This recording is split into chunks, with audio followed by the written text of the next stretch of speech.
D'abord, pour en finir avec cette racine, il faut savoir que Très c'est bien. la racine d'un arbre qui s'appelle Majo, sur lequel il y avait notamment un écureuil qui en ce moment est en train de passer en procès à Castres cet après-midi. Très intéressant. Et donc ça c'est une première chose. Le Majo, il avait été désigné comme arbre remarquable par une association pour l'année 2023. Ça c'est une. Si. Sur le plan juridique, donc Laurent a déjà dit le minimum.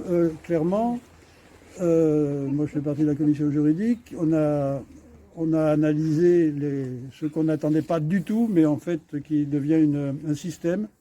C'est-à-dire que on pensait bêtement qu'il y aurait un jugement dans un sens ou dans un autre. Ou bien on nous donnait raison, parce qu'il y a quand même toutes les raisons légales. En opposition, ils n'ont que des arguments fallacieux, et la plupart du temps bidons, sur le développement, sur le sultan qui respire la misère, enfin bon...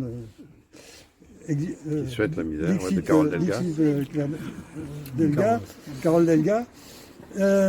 Donc, sauf que on m'a demandé si j'étais un pas en avant ou un pas en arrière, cette décision. Moi j'ai dit c'est un pas sur le côté.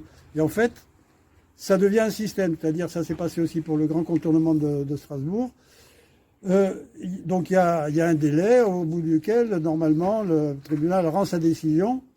Et là, il a décidé de ne pas décider et de rouvrir l'instruction sous le prétexte qu'il y avait une note fournie par nos adversaires et qui devait être examinée impérativement, qui fait 14 pages avec des arguments bidons, c'est-à-dire qu'il est question du montant du péage qui n'est pas du tout un moyen employé dans le recours, ni par nous, ni par les défenseurs de l'autoroute.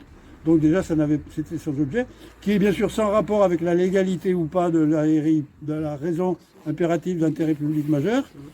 Et en plus, ils osent affirmer dans cette note, qu'il y ait une note fournie par les deux préfectures, que l'État s'est engagé à faire baisser le prix du péage. C'est faux, c'est un mensonge.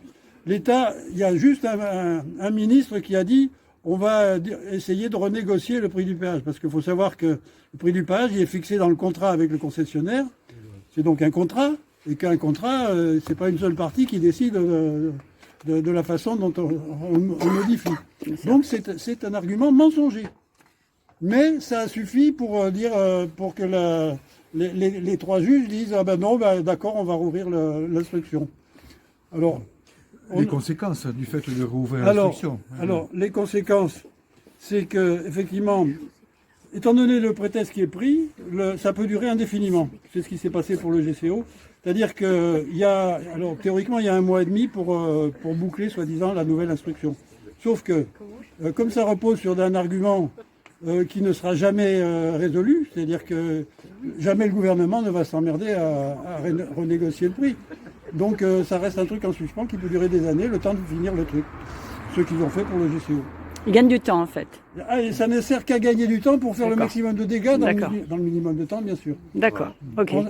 Devant le fait accompli, après on peut plus intervenir. C'est un peu la politique du fait accompli. Quand l'autoroute sera entièrement faite, ça sera difficile de la faire démolir. D'accord. Pour l'instant, c'est réversible, contrairement à ce que prétendent nos adversaires et le concessionnaire.